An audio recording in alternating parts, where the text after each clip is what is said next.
Comment devenir un champion international? Alors, le Bénin, le destin économique du Bénin, de notre pays, ne peut pas s'accomplir s'il ne s'inscrit pas et s'il ne profite pas pleinement du potentiel du continent et même du monde dans lequel nous trouvons.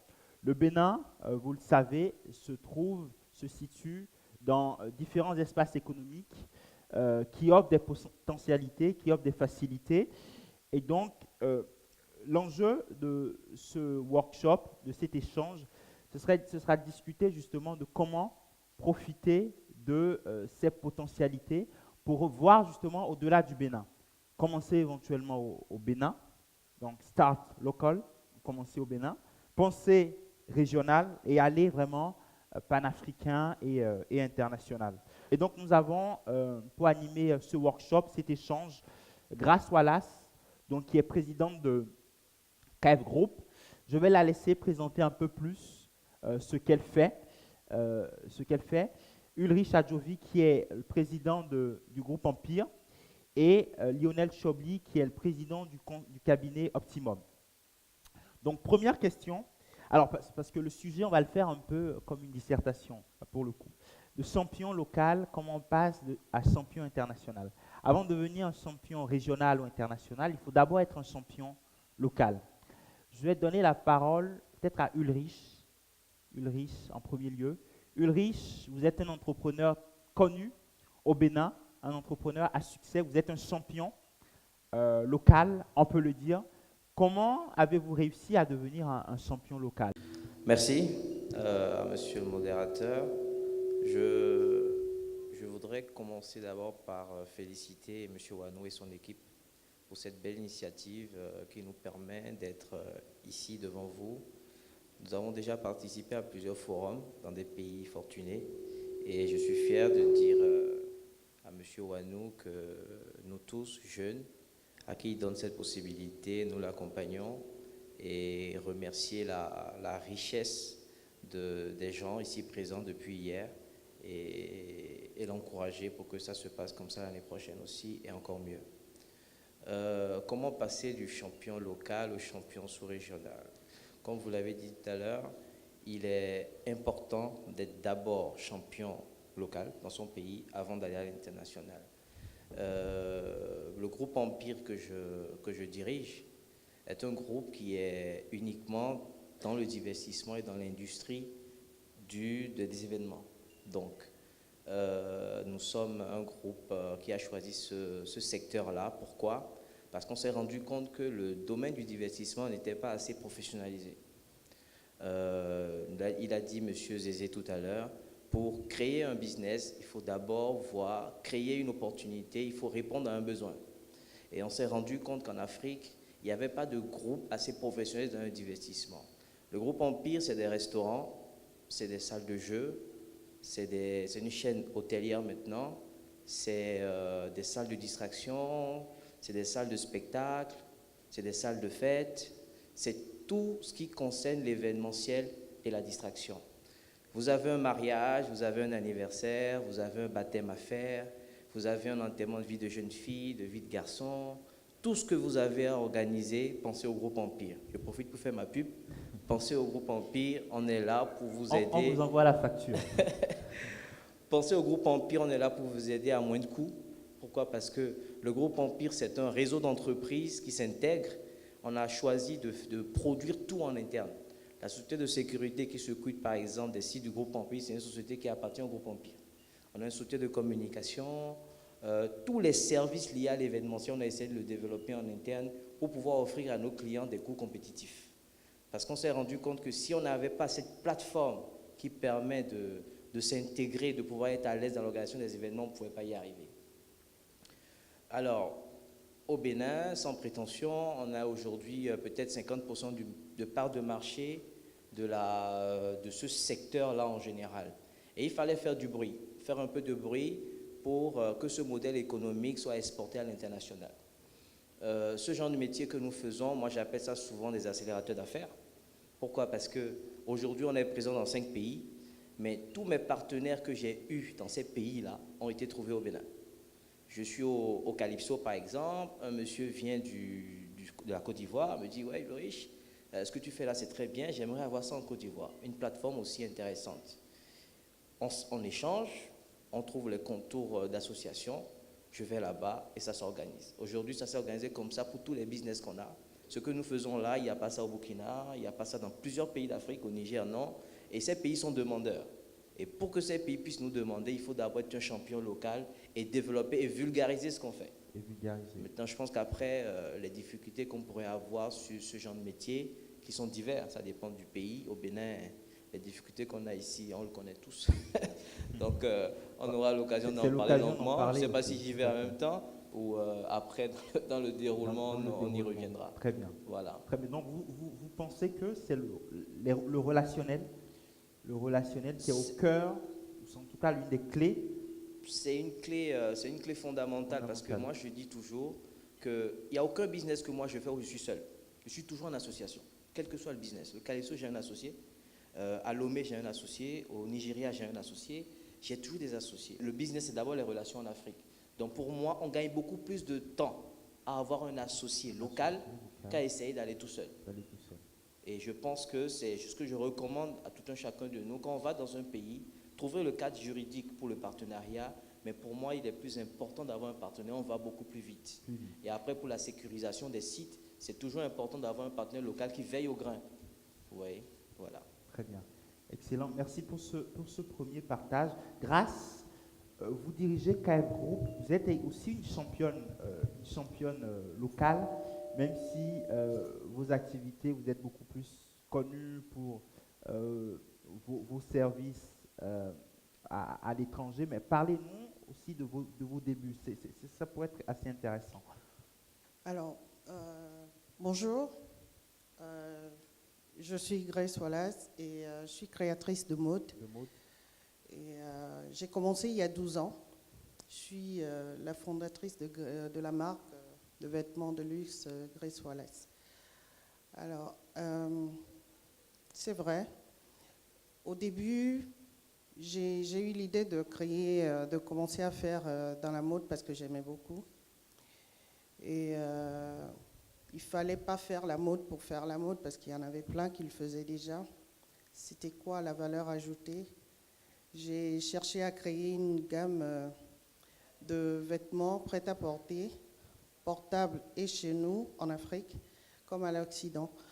C'est-à-dire que quand moi je voyage, je vais par exemple en Europe, j'arrive pas à porter exactement ce que je porte chez moi en Europe. Donc il fallait réfléchir là-dessus. Et d'où ce que j'appelle les robes confort. Et les robes confort, c'était quoi? C'était ici en Afrique, on avait beaucoup de femmes qui se plaignaient de ne pas vouloir toujours avoir des vêtements près du corps. Et donc j'ai sorti cette robe-là, confort, où c'est pas ni plaqué, ni trop ample.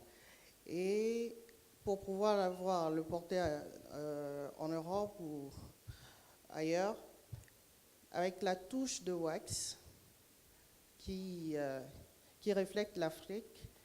Et alors, pour que ça ne soit pas encombrant, pouvoir le porter partout dans les rues ailleurs. Et ça a pris. Et j'ai commencé au départ avec deux machines. Aujourd'hui, nous sommes une équipe qui fait 42 employés, donc 42 machines. Et aujourd'hui, la demande est tellement forte qu'on est obligé de chercher à produire en masse à la chaîne. Donc, d'où un projet d'ouvrir une usine de production de la marque Grace Wallace ici au Bénin. Est-ce qu'il y a une question dans la salle? Je me nomme Nazi Mosset, experte en soudure. Très bien. Je m'adresse principalement à M. Ulrich, puisque je me suis retrouvée totalement dans cette île. Je suis aussi dans un domaine où je sens que le professionnalisme manque, puisque dans notre pays, la soudure est encore à l'étape d'artisanat. Donc j'aimerais vraiment le remercier Et ça m'a vraiment, comment je vais dire, une touche, puisque je me disais que en étant dans un domaine de service, est-ce que, est-ce que j'aurais des associés, ou je me suis dit, c'est dans la transformation, je peux plus avoir des associés. Donc, je le remercie principalement pour son intervention et j'aimerais aussi qu'à la fin, qu'il puisse un peu m'expliquer comment il est arrivé à établir ses associés, ses partenariats. Merci. Okay. Bonjour, Megan Ablo, je suis consultant en marketing et je m'occupe aussi d'un développement durable. J'ai une question pour M. Adjovi. La première question, c'est que par rapport à l'environnement au Bénin, je vais peut-être parler d'un sujet qui va un peu, j'espère, ne pas vous gêner, c'est la réputation. Il y a beaucoup de choses qui se disent dans le milieu des affaires et qui malheureusement empêchent les gens forcément d'aller de l'avant. Comment vous gérez la réputation quand beaucoup autour de vous ne sont pas forcément de votre côté ou, juste pour vous salir, ils sont capables de dire certaines choses? C'est très important vu qu'au Bénin, quand on veut vous empêcher d'avancer, la première chose qu'on sort, c'est quelque chose qui n'est pas forcément vrai. Et deuxièmement, ma question, c'est de savoir, quand on arrive à ce niveau d'affaires, est-ce qu'il n'est pas de plus en plus difficile de gérer toutes ces entreprises? Et quel est le profil qui est le plus idéal quand on arrive à ce niveau-là? Quel est le profil de gérant qui est le plus adapté aux entreprises que vous avez créées pour arriver à ce niveau-là? Parce que vous ne pouvez pas être partout en même temps. Très bien. Ça, c'est pas possible. Par contre, je vais rajouter une dernière chose. Rapidement, très rapidement, oui, la parce dernière qu'on a beaucoup de questions. Par rapport à ça, c'est est-ce que c'est facile de laisser prise quand on a géré pendant un bon moment et qu'on doit laisser quelqu'un d'autre gérer à sa place? Très bien. Merci. Merci. Alors, les questions sont adressées à Ulrich, mais j'aimerais que Lionel puisse prendre la parole parce que Lionel Chobli, vous accompagnez des entreprises, des PME dans leur démarche, d'internationalisation aussi. Est-ce que vous avez une réaction par rapport à ces questions? Bonsoir à tous et merci à DBC. Première remarque, vous voyez, on parle de champions locaux et vous avez deux entreprises qui sont purement ancrées dans la réalité, c'est-à-dire ce que fait le groupe Empire, comme je disais à Ulrich tout à l'heure, à moins qu'on ne décide un jour d'empêcher les Béninois de s'amuser, son marché existe et existera toujours, tant qu'il y aura un peuplement sur le territoire béninois. Donc il est dans le concret. Et Madame Wallace aussi, je pense qu'il y a plus de femmes que d'hommes au Bénin, en Afrique, dans le monde. Se vêtir fait partie des besoins essentiels et c'est un besoin qui reste tout au long de la vie. Donc ils sont dans des activités concrètes. Pour dire qu'en fait, c'est la différence entre l'entrepreneur qui veut rester entrepreneur toute sa vie et le chef d'entreprise qui, à un moment donné, comme disait M. Zézé, a pris une décision et a décidé d'avancer. Chez nous, on a beaucoup d'entrepreneurs. On aime même se qualifier d'entrepreneur et pendant 10 ans, on est entrepreneur. Ça veut dire qu'on n'avance pas. C'est le chef d'entreprise qui avance parce qu'il a pris des décisions, il a conquis des marchés, il se développe, il a une clientèle, il a des idées nouvelles qui viennent. Et c'est celui-là qu'à un moment donné, nous pouvons accompagner pour son développement à l'international. C'est la première chose. La deuxième chose, c'est eux, ce sont de véritables champions locaux parce que leur activité, elle a commencé au Bénin. Moi, c'est l'inverse, c'est-à-dire, c'est vrai que je vis au Bénin depuis 7 ans maintenant, pratiquement. Je n'ai pas 2 clients au Bénin et surtout, je n'ai jamais eu de clients béninois.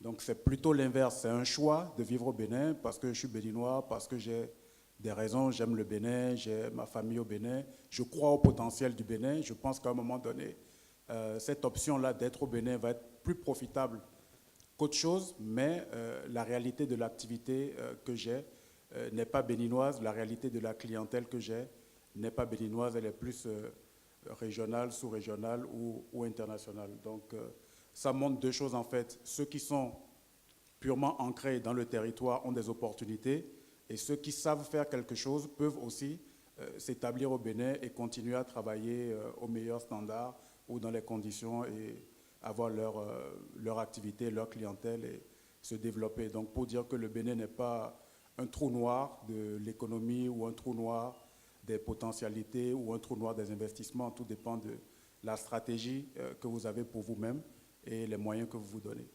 Et donc, Monsieur Adjovi, plus concrètement, on a eu 2 questions. La première sur la question comment bâtir, comment trouver des associés, bâtir des relations solides avec ses associés. Merci. Je dirais que pour trouver de bons associés, il faut d'abord prier. Parce que moi, je dis toujours que la difficulté qu'on a... il faut d'abord prier et remettre dans la main de Dieu de nous aider à avoir le bon choix. C'est comme choisir sa femme, hein, ça se met en prière. À ce point. À ce point.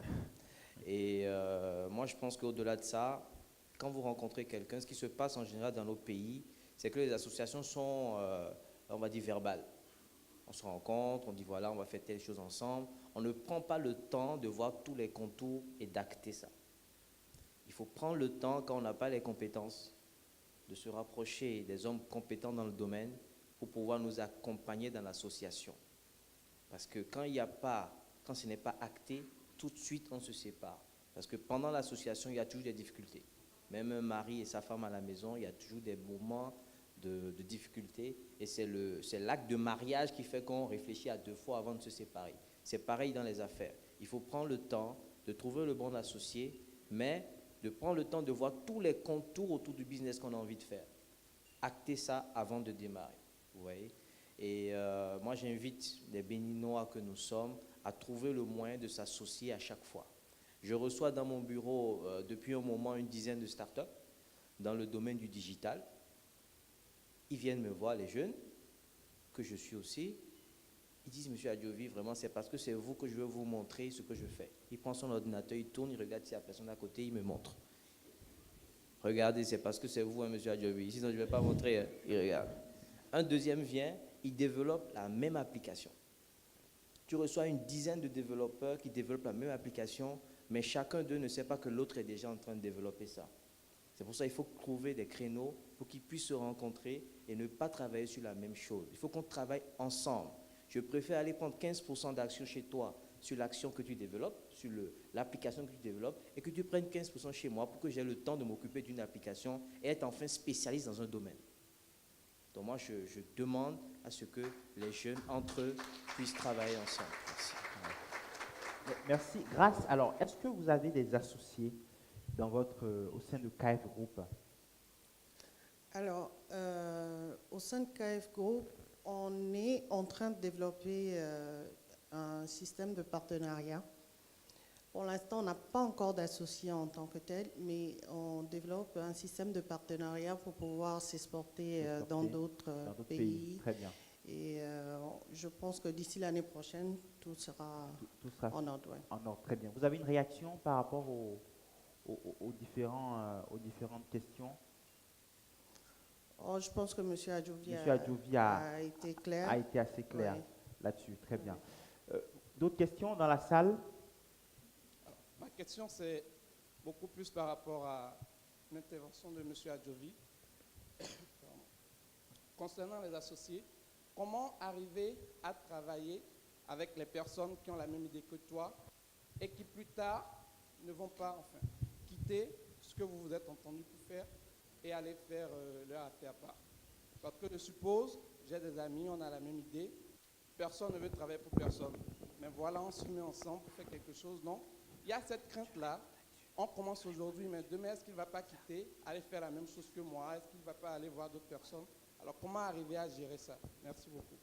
Je suis Primaël Boton, président à Réseau Primi, une start-up qui est beaucoup plus spécialisée dans l'éducation financière, mais notre principal objectif, c'est beaucoup plus les ressources personnelles, donc la gestion au niveau des ressources personnelles. Nous avons commencé récemment, il y a quelques mois. Bon, voilà.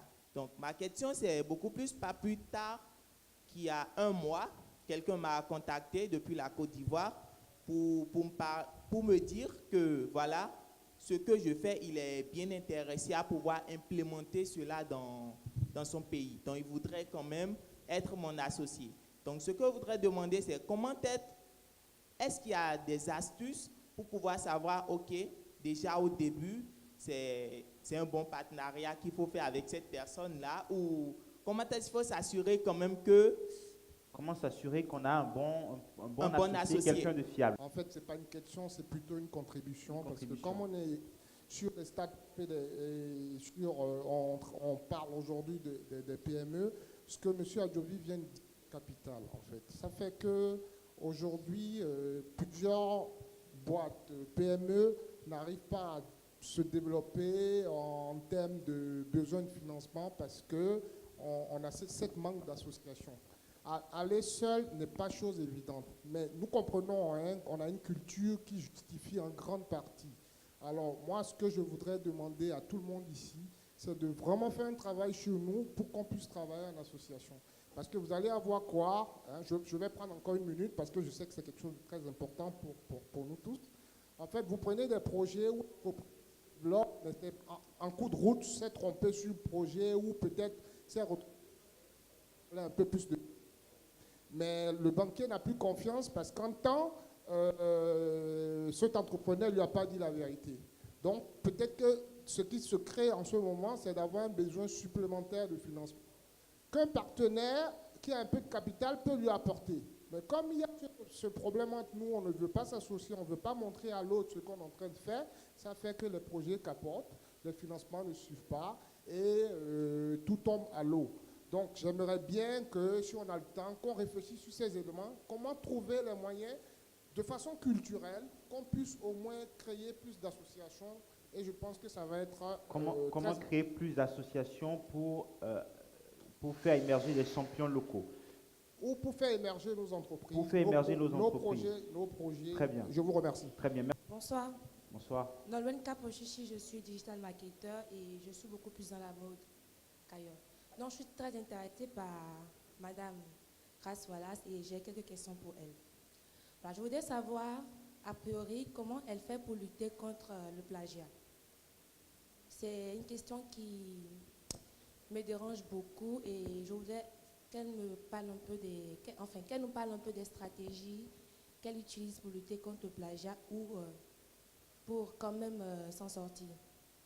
Après, je voudrais qu'elle parle aussi des difficultés qu'elle a rencontrées en tant que femme dans le domaine de la mode. Et ses débuts, qu'elle nous parle un peu de son parcours. Merci. On commence par Madame Wallace sur ces deux questions et Monsieur Adjovi ensuite sur les questions sur les associés. Merci, Madame, pour ces questions. Alors, je pense que moi, il faut... je suis tellement timide à parler en public que je pense qu'il faut me poser les questions clés pour avoir des réponses. Donc, contre le plagiat. Alors, moi, ce que je fais, c'est, je dis toujours au sein de l'entreprise, qui peut me suivre, quoi. C'est-à-dire que je crée constamment. Constamment, je crée chaque 3 mois, on sort une nouvelle collection. Et donc, je pense que oui, vraiment, qui peut nous suivre. Et comme c'est vraiment, on fait un travail sur le dessin. Par exemple, quand vous regardez, c'est pas facile de regarder et de pouvoir sortir ce dessin exactement que je porte sur mon vêtement. Je veux dire, c'est ça notre force, c'est dans le dessin, c'est assez précis la plupart du temps. Et il faut absolument avoir souvent le patron pour pouvoir faire exactement ce qu'on fait. Donc là, enfin, je ne garantis pas qu'on n'ait pas copié, hein, mais je veux dire, ça réduit énormément la copie. Et... mes difficultés, oui, j'en ai rencontré aussi en tant que femme et une nouvelle entrepreneuse à l'époque, et parce que j'ai tout fait sur fonds propres.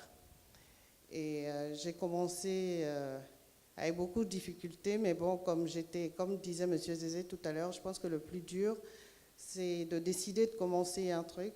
Et quand on sait que c'est ce qu'on a décidé de faire. On se donne tous les moyens pour y arriver.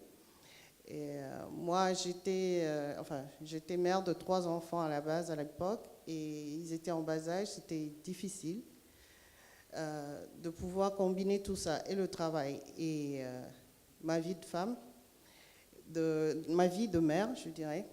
Mais bon, avec le soutien de la famille, ce qu'on a souvent en Afrique, la plupart du temps, Dieu merci, je l'avais. Et avec ce soutien-là, oui, j'ai pu avancer, j'ai grandi. Je rencontre chaque jour des difficultés quand on a des employés à gérer. Je pense que ce n'est pas évident. On rencontre plein de difficultés, mais quand on décide d'avancer, on connaît son objectif, on sait ce qu'on veut pour sa boîte. Je pense qu'on se donne tous les moyens pour réussir. Je ne sais pas si j'ai répondu à votre question, mais donc la créativité, l'innovation comme les forces d'un champion.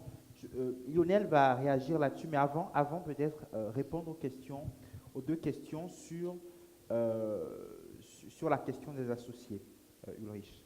La première question que j'ai devant moi, c'est comment gérer la réputation quand on a ce genre de succès au Bénin. J'avoue que ce n'est pas facile, parce qu'on entend souvent dire il veut s'accaparer de tout.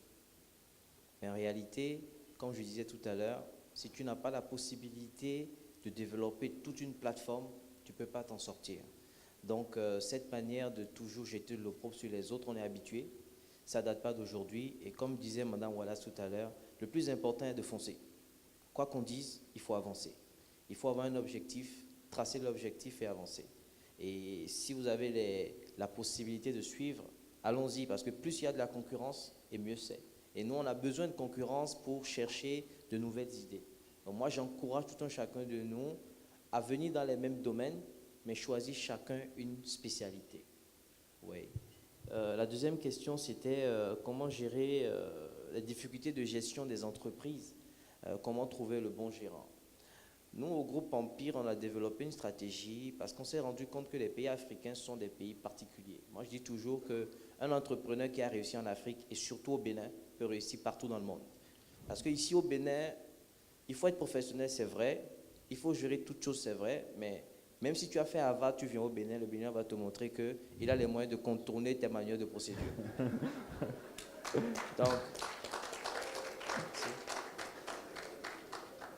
Donc pour ça, moi j'ai accepté une marge de vol.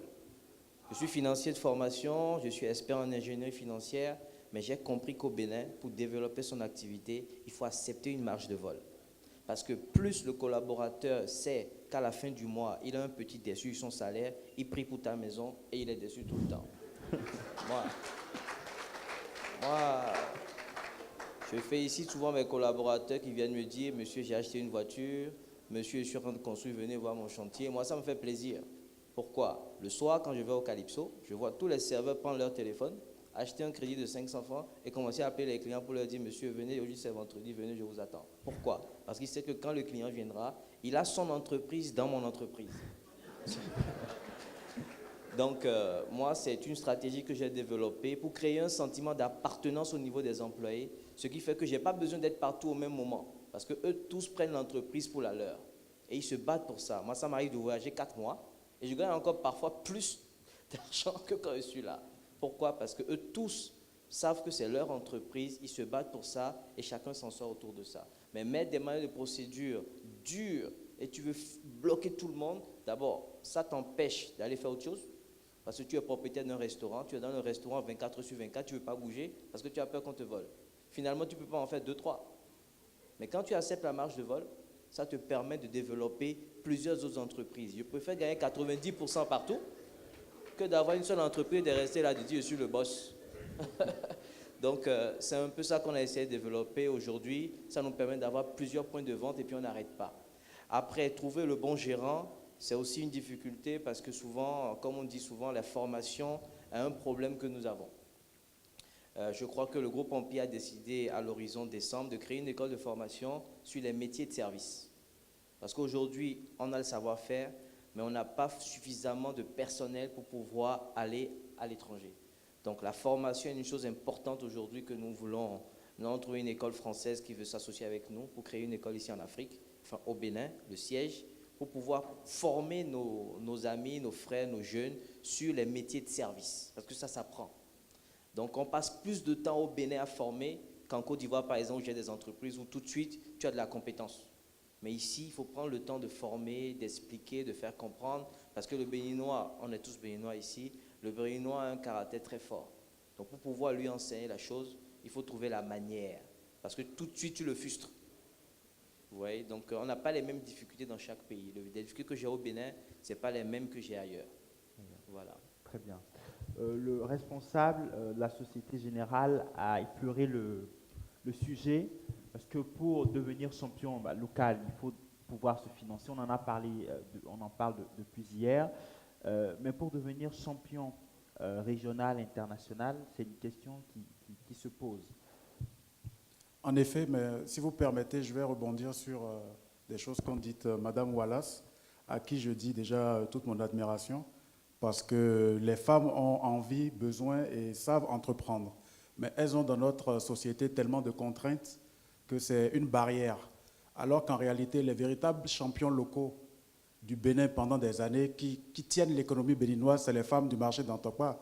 C'est les commerçantes qui, dans le secteur informel, avec une comptabilité rudimentaire, ont envoyé des gens faire des études aux États-Unis, en France, ont bâti des immeubles, ont été actionnaires des plus grandes banques et compagnies d'assurance au Bénin. Et je crois que ce qu'elle a pu faire, quelle que soit l'échelle, doit être une motivation pour toutes les femmes qui sont dans la salle aujourd'hui, parce qu'elle a une famille, elle avait 3 enfants, elle était dans un démarrage d'activité et essayait à donner jusqu'à arriver à un stade. Ça veut dire qu'il n'y a pas de barrière en réalité. Elle a parlé aussi, j'ai beaucoup apprécié sa réponse, par rapport à la concurrence. C'est-à-dire, si tu peux me suivre, on y va. Et c'est ça qui nous manque ici au Bénin. Dès que vous montrez aux gens que s'ils peuvent vous suivre, on y va, ils trouvent que vous êtes arrogant, vous faites le malin, vous êtes impoli, vous parlez mal aux gens, alors qu'en réalité, c'est une compétition. La vie économique est une compétition, la vie politique est une compétition. Donc, on a besoin en réalité de cette compétition-là. Mais chez nous, on a rendu malheureusement la compétition malsaine. On a rendu la compétition inutilement brutale. On l'a personnalisée. Alors que dans d'autres pays, même dans la région, il y a des gens qui sont tous les 2 banquiers et qui mangent ensemble le dimanche. Vous avez des pays, au Gabon, je connais des gens, ils sont en compétition dans un domaine, mais ils jouent au tennis ensemble chaque vendredi, parce que la compétition est bonne pour tout le monde. Et la nature a prévu cette compétition-là. Donc il faut que, si nous voulons avoir des champions locaux, qu'on sache quel est le contenu. C'est quoi un champion local au Bénin? Un champion local au Bénin, ça doit être quelqu'un qui a une idée, qui a la capacité de se battre pour transformer cette idée-là en entreprise, comme Ulrich a pu le faire, comme Madame Wallace a pu le faire, qui se donne les moyens, qui n'attend pas toujours les financements faciles, parce que ça n'existe pas, et qui travaille. C'est-à-dire, on ne pourra jamais arriver à des champions locaux sans le travail. Donc ça veut dire qu'à partir du Bénin, on peut faire un certain nombre de choses. Pour peu qu'on le comprenne, est-ce qu'aujourd'hui, celui qui veut être champion local connaît même l'espace UMOA? Est-ce qu'il connaît l'espace CEDEAO? Est-ce qu'il voyage? Est-ce qu'il comprend les besoins? Est-ce que le produit qu'il a au Bénin et auquel il donne une ambition régionale est viable sur le marché régional? Que nous regardions un peu le potentiel de notre pays au cœur de cet environnement-là de 320 millions de consommateurs qui est la CEDEAO, qui est un environnement qui intéresse tout le monde, qui intéresse les Européens, les Américains, les Chinois, mais qui doit nous intéresser nous-mêmes. Premièrement, parce que les Asiatiques aujourd'hui, près de 65% de leur valeur ajoutée est créée entre eux, entre les pays de l'ASEAN d'abord, avant d'aller rechercher le reste de la valeur ajoutée avec les partenaires à l'étranger. Donc ça veut dire que celui qui est dans le digital doit pouvoir voir ce qu'il peut faire à Conakry. Celui qui est dans l'agro-business, avant de chercher à ce que son ananas n'aille peut-être en Belgique, doit voir si on n'en a pas besoin au Ghana. Et il y a des exemples de cette nature-là où, quand vous prenez la banane, qui est un produit de base finalement, qui a du potentiel chez nous, la Côte d'Ivoire et le Ghana, qui en consomment beaucoup, sont, du fait de l'évolution de la structure de leurs économies, en train d'avoir moins d'agriculteurs, donc moins de producteurs, moins de production et le besoin d'importer de la banane. Et vous avez des jeunes au Bénin qui sont déjà lancés dedans et qui exportent leur banane plantain vers le Ghana, la Côte d'Ivoire. Parce qu'ils ont regardé, ils ont compris. Donc je pense que ce sont des exemples qu'on peut tirer pour que le champion local soit aujourd'hui une entreprise, et je bascule sur le financement, devra être une entreprise formelle, obligatoirement. C'est pour ça que le cadre que l'État est en train de créer, il faut l'accepter. Il faut l'accepter parce que même s'il est difficile aujourd'hui, c'est ça qui va permettre demain d'être une entreprise, d'avoir des états financiers, des bilans, d'aller à la banque, d'être accepté par cette banque-là, d'être accompagné, de grandir, de solliciter un jour la notation financière dont M. Zézé parlait, pourquoi pas, et de contrer les concurrents aussi qui vont venir sur le marché. C'est-à-dire, demain, si Mme Wallace ou Ulrich a même des grands groupes du divertissement qui viennent sur leur marché, ils doivent pouvoir avoir développé une ingénierie, une connaissance de ce marché-là et avoir des stratégies en réserve pour tacler ces groupes-là qui auront les moyens, la logistique, la structure, mais pas forcément la connaissance fine du terrain. Donc nos avantages ne doivent pas être toujours l'argent, la recherche du financement, la psychologie sociale qui envahit l'espace économique. C'est vraiment la substance de ce qui était l'idée de départ et le travail. Chaque fois qu'on travaille, on avance. Chaque fois qu'on travaille, on avance. Merci Lionel pour ces éclairages. Alors, on a plus que 5 minutes.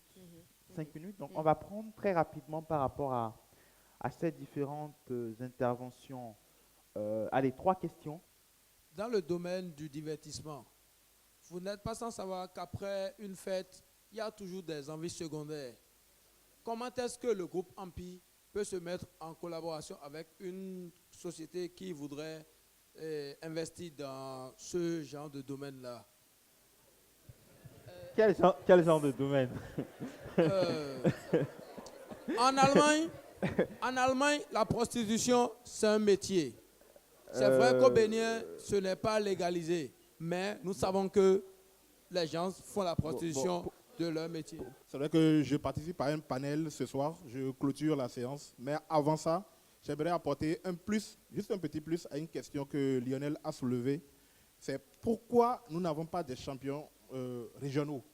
Il a posé la question, je vais donner une toute petite réponse, tout le monde comprend, fond ici à peu près.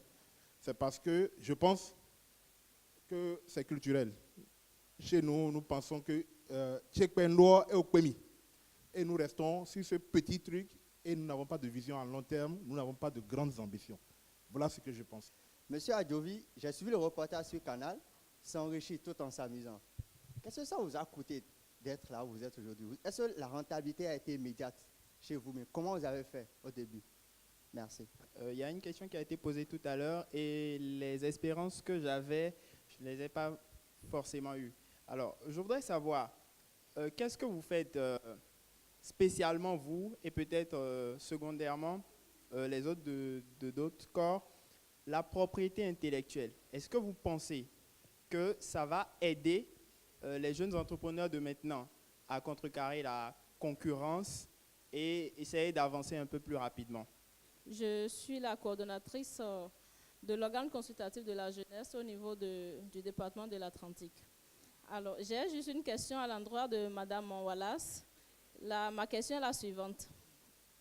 Alors, madame, en tant que femme mariée et entrepreneur à la fois, je voudrais savoir comment vous arrivez à joindre, à faire votre vie de femme mariée et celle de femme entrepreneur.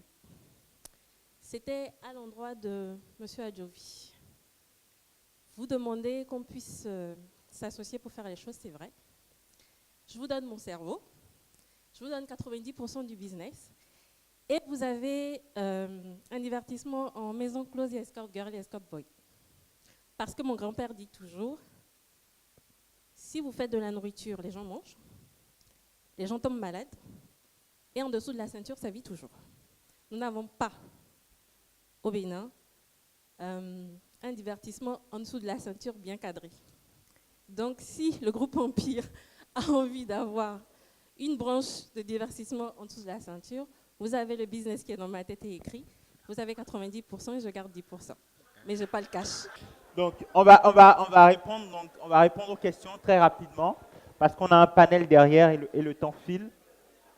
Donc, Grâce, s'il vous plaît.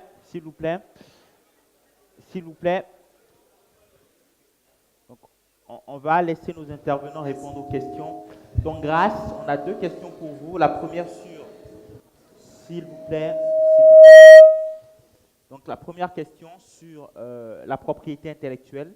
Comment est-ce que vous gérez ces enjeux qui sont quand même très forts dans votre domaine d'activité? Et la deuxième question, comment vous arrivez à concilier votre vie d'entrepreneur et d'entrepreneur qui s'internationalise et votre vie de femme mariée et de mère?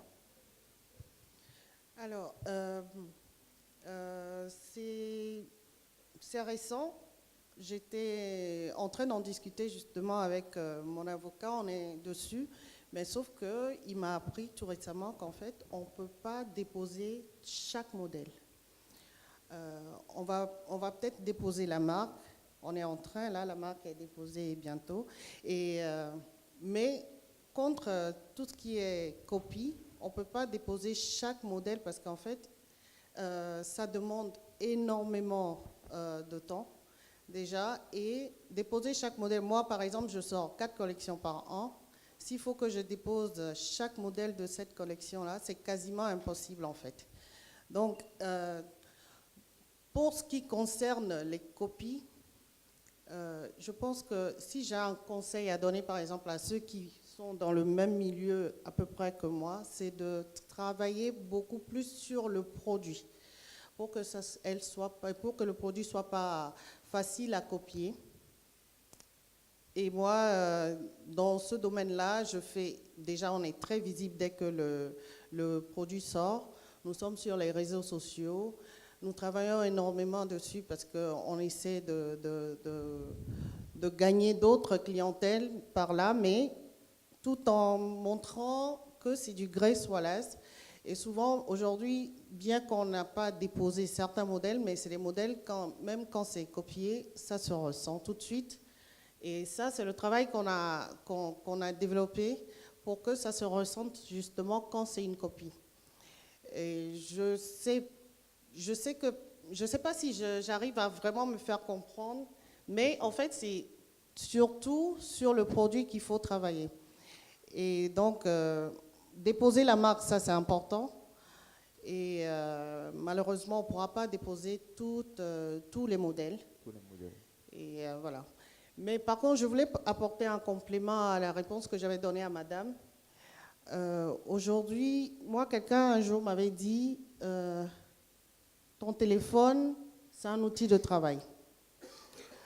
Ce que j'ai apporté de plus à la mode, les gens à l'époque aussi faisaient beaucoup. En Afrique, en tout cas, on n'avait pas cette vision-là d'être sur les réseaux sociaux, de montrer ce qu'on faisait, et voilà. Donc moi, avec mon téléphone à l'époque, je prenais des photos qui n'étaient pas forcément très pro à l'époque. Aujourd'hui, on est passé à plus professionnel que ça. Et montrer, être visible via les réseaux sociaux, c'est très très important. Et en même temps, voir ce qui se fait, la tendance, suivre aussi la tendance, parce que la mode, c'est un peu ça. Suivre la tendance tout en gardant sa spécialité, enfin ce qui te rend spécial en tant que créateur en fait. Créateur, très bien. Donc ça c'était pour la première question. Vous avez, je pense, répondu à la préoccupation de notre participant. Donc la deuxième question. C'était pour la dame pour qui madame derrière. Ouais. C'est ça. Alors, je raconte une brève histoire. En fait, moi, j'avais 3 enfants, donc divorcés, enfin séparés, et j'avais décidé de commencer à faire dans la mode. Et c'était pas facile, c'est vrai, j'avais dit, les enfants, ils étaient en bas âge. Aujourd'hui, c'est des adultes. Mais je pense qu'au départ, comme je le faisais, j'avais commencé sur ma terrasse, hein, et comme c'était chez moi, j'arrivais à combiner et à être à la maison au même moment que le travail. Mais très rapidement, j'ai dû laisser tomber, passer à autre chose, c'est-à-dire déménager, parce que ça s'agrandissait de plus en plus. Et donc, les enfants aussi grandissaient de plus en plus. Et voilà, et aujourd'hui, comme je dis, c'est eux qui m'aident beaucoup, ils m'apportent énormément d'idées. Et je pense que ça a été ma force, le fait d'avoir des jeunes enfants qui ont des visions autrement, qui ont voyagé, aujourd'hui qui font leurs études ailleurs. Et donc, qui m'apportent ce qui me manque, moi, par exemple, ici, comme idée innovante pour faire marcher plus ma marque. Donc, aujourd'hui, comme je dis, nous sommes, par exemple, c'est mon fils qui a beaucoup travaillé il travaille énormément sur la page. Et donc, il apporte sa touche de jeune à notre page Facebook. Et nous sommes aussi présents aujourd'hui, on peut nous acheter sur ojala.com. Ojala, c'est d'ailleurs un Béninois qui a créé ojala.com et il s'occupe de tout ce qui est logistique du produit jusqu'au client. Et voilà, donc c'est avoir une vision pour sa mode. Je pouvais aussi toutefois rester sur ma terrasse et continuer à faire ce que je faisais, mais j'ai une autre vision. Je pense que je peux le faire autrement. Je peux faire autrement la mode, l'emmener ailleurs et plus loin, et donc c'est ce que j'essaie de faire. Voilà. Très bien, merci. Alors, Monsieur Adjovi, donc vous avez une série de questions. La première. La première, c'était comment j'ai fait pour en arriver là, ou comment on a fait, voilà, parce qu'on est un groupe. Je pense premièrement, il faut travailler au moins 16 heures par jour. Il faut déjà commencer par là. Beaucoup travailler. Parce qu'on dit souvent, il faut dormir 8 heures par jour. 8 heures dans 24 heures, ça veut dire que tu passes le tiers de ta vie à dormir. Et il y en a qui, à midi, font encore la sieste de 2 heures de temps et se réveillent parfois à 9 heures. Ça veut dire qu'ils passent 12 heures de temps à dormir. Tu passes la moitié de ta vie à dormir, tu veux être riche. C'est pas facile, tu as du boulot. Moi, je pense que ce que moi on m'a enseigné, en tout cas ce que mon partenaire m'a enseigné, c'est d'essayer de dormir maximum 6 heures par jour. Et à ce moment-là, on pourra y arriver. Parce que le Bénin, un pays assez difficile, il faut travailler davantage. Si on veut rester leader et premier dans ce qu'on fait, parce que pour moi, la richesse, c'est pas l'argent que tu as sur ton compte en banque. C'est ta capacité à être le meilleur dans ce que tu fais. Et on fait en sorte d'être le meilleur dans ce que nous faisons, même si ce n'est pas facile. Donc on a commencé il y a 5 ans. C'est toujours pas évident, mais on essaye tous les jours de créer davantage, essayer d'aller de l'avant. Parce que tous les jours que Dieu fait, il y a des restaurants qui se créent, il y a des boîtes de nuit qui se créent, des salles de spectacle qui se créent. Et je pense que tant qu'on continuera de créer, on aura toujours une longueur d'avance. C'est ce que Mme Wallace disait tout à l'heure. Donc je pense que pour pouvoir réussir à faire tout ça, il faut s'associer, comme je disais tout à l'heure. Il faut s'entourer des bonnes personnes qui peuvent nous permettre d'aller de l'avant parce que seul on ne peut pas. Je suis surpris dans la salle déjà de voir une trentaine de personnes qui sont venues sans me dire. Et c'est ça, s'entourer. Quand on a des moments comme ça, s'entourer des personnes qui t'aident à avancer. Et quand eux-mêmes seront sur des plateaux, on ira les accompagner aussi. Donc travailler ensemble. Comme je disais tout à l'heure, c'est très important avant de s'associer de créer le cadre juridique autour de l'association. Je ne suis pas professionnel en la matière, mais je sais quand même que dans les contrats, il y a des clauses de non-concurrence qui sont prévues. Il y a d'autres précautions à prendre et je pense que les professionnels conseillers ici pourront nous aider à avoir les meilleurs cadres pour éviter qu'on nous vole les idées. Parce qu'en réalité, il faut savoir que pendant que l'idée est nouvelle et elle est bonne chez toi, au moment où tu es en train de penser à l'idée, il y a quelqu'un à côté aussi qui a la même idée que toi. C'est ta capacité à la réaliser rapidement qui fait de toi un gagnant et un champion. Donc quand on a l'idée, rapprochons-nous des professionnels parce qu'on n'arrive pas souvent à s'approcher des professionnels pour qu'on nous donne de bons conseils. Le directeur des impôts dirait ici hier qu'il faudrait se rapprocher des impôts, se rapprocher des fiscalistes afin d'avoir de bons conseils. C'est pareil dans ce qu'on dit. il faudrait absolument se rapprocher des professionnels pour avoir de bons conseils sur la manière de créer les contrats pour aller voir les autres. Parce que ensemble, on est obligé de travailler ensemble aujourd'hui pour avancer. Donc, je pense que les professionnels sont là. Il faut se rapprocher d'eux pour avoir de bons conseils par rapport à l'association. Mais le risque zéro n'existe pas, donc il faut prier. Merci, merci Ulrich.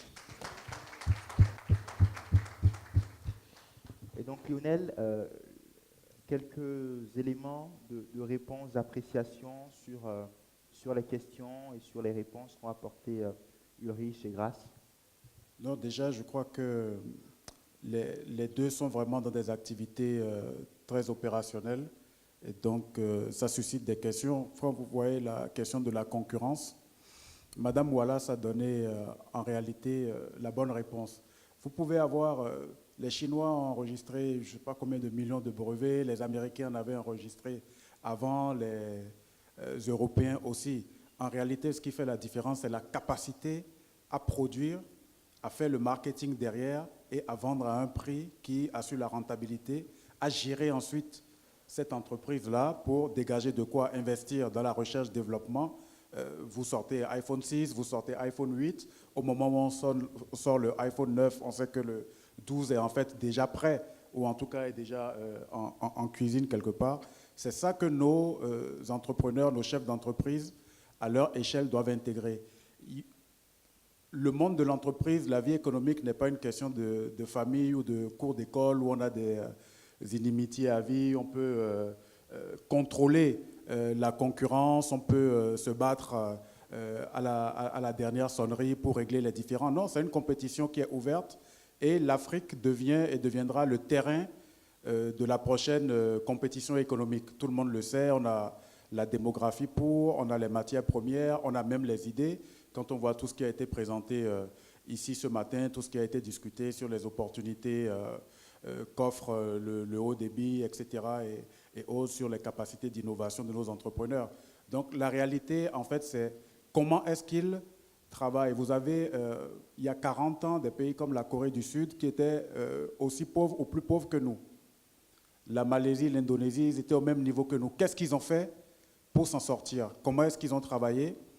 Et comme on disait aujourd'hui, on va vers la formalisation des entreprises. Le champion local et régional de demain ne peut pas être une entreprise qui n'est pas formelle, qui n'a pas un cabinet d'expertise comptable pour l'accompagner, qui n'a pas un avocat conseil, qui ne fait pas contrôler ses actes par un notaire, qui n'a pas un fiscaliste si elle a des activités déjà localement et encore plus dans la sous-région ou à l'international. Donc, recourir au service, à l'ingénierie, doit rentrer dans les habitudes de nos chefs d'entreprise. Vous voyez aujourd'hui, même dans l'actualité, sans aller là-dessus, des entreprises qui sont en difficulté avec l'État.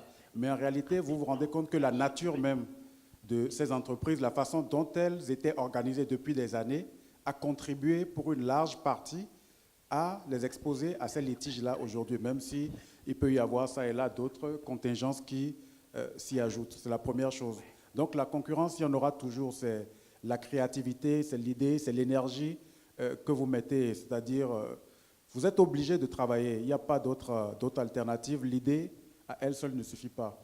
Ensuite, vous avez le contexte régional. Quand on a parlé d'internationalisation, il y a plein de choses qu'on peut faire. On a un travail qu'on est en train de faire sur ce qu'on appelle Global Cities, donc des villes qu'on appelle villes-mondes, parce qu'elles ont soit par leurs atouts économiques, soit par l'organisation, leur population, la présence de certaines activités. Elles sont bien sûr sur des territoires qui sont des pays, mais elles ont une vocation ou une activité qui est mondiale. Dans ces villes-mondes-là, sur 50, vous en avez quand même 9 ou 10 qui sont africaines. Donc le champion africain doit connaître ces villes-là. Ulrich Adjovi, dans 5 ans, dans 10 ans, doit connaître ces villes-là aujourd'hui et se préparer à être présent à Accra, à Cape Town, à Addis, à Kigali, parce que ça va se passer là. C'est très important. Et il faut aussi qu'on sache comment est-ce que les habitants de ces villes-là, qu'est-ce qu'ils sont aujourd'hui, qu'est-ce qu'ils vont être demain, qu'est-ce qu'ils veulent consommer. C'est ça l'adaptation à cette demande-là, la réponse à ce besoin-là, pardon, qui va créer le champion local, qui va être celui qui va se mettre vraiment en capacité de leur offrir les services avec la qualité, avec l'adéquation, avec la proximité, avec le marketing autour. Donc c'est pour dire que, en résumé, nous sommes au Bénin. C'est vrai que le contexte est difficile, c'est vrai que l'environnement est difficile, il y a la mentalité, il y a les lourdeurs administratives, il y a nos relations avec les pays qui sont autour, mais il faut voir plus loin, il faut voir ce que nous voulons. Si nous voulons être chef d'entreprise, si nous voulons entreprendre, les efforts que nous sommes prêts à déployer pour y aller. C'est la première réponse. Et le travail, l'énergie que vous mettez là-dedans, parce que la première ressource, ce n'est pas l'argent, c'est l'homme. L'homme dans sa capacité à travailler, l'homme dans sa capacité à interagir avec les autres. Et l'homme dans sa capacité aussi à innover. Dans sa capacité à innover. Vous avez vu de petites discussions. On a eu une innovation avec 2 questions sur un secteur qui est celui des activités secondaires. Après s'être habillé chez Madame Wallace et être allé se divertir chez Ulrich Adjovi. Il y a un autre domaine aussi, un autre secteur d'activité que les gens voulaient créer et qui existe déjà, qui est de notre domaine, on ne va pas revenir là-dessus. Mais c'est-à-dire, dans tout ce que nous avons aujourd'hui, il y a des filières derrière. Je donne un exemple et je finis avec ça. Aujourd'hui, on a le palmier à huile où nos femmes se tuent à faire du palmier à huile pour quelques miettes, finalement pour la subsistance. Quand vous allez en Indonésie ou en Malaisie, c'est même plus l'huile de palme qu'on recherche, c'est derrière la filière palmier à huile, 59 sous-filières dont certaines sont très rentables dans l'industrie pharmaceutique, dans la pneumatique, dans la cosmétique, dans un certain nombre de choses. Allons comprendre à quoi nos produits servent. La banane ne sert pas qu'à être mangée, le manioc ne sert pas qu'à être mangé, etc. Et on va avoir tout un écosystème et des entreprises qui vont grandir localement et puis aller à la conquête des marchés. International. Merci beaucoup Lionel, merci pour ces éclairages absolument riches et pertinents. Alors très rapidement, Monsieur Zézé, si vous avez 2-3 éléments à nous apporter sur le sujet et ça va nous permettre de clôturer la session. Ce qui est très important, c'est de dire que dans la vie d'une entreprise, évidemment, quand les PME commencent, qu'on leur dit toujours, c'est une fois que vous avez atteint la vitesse de croisière, il faut diversifier. Ça permet de justement sécuriser le business, mais après, l'avenir, c'est la régionalisation. Aujourd'hui, nous vivons dans un monde global, vous ne pouvez pas vous contenter d'être seulement dans votre pays. Et vous devenez champion si vous avez la capacité de justement vous régionaliser. Et nous, ce que nous apportons à ces jeunes entrepreneurs, à ces PME, c'est justement de leur ouvrir des portes.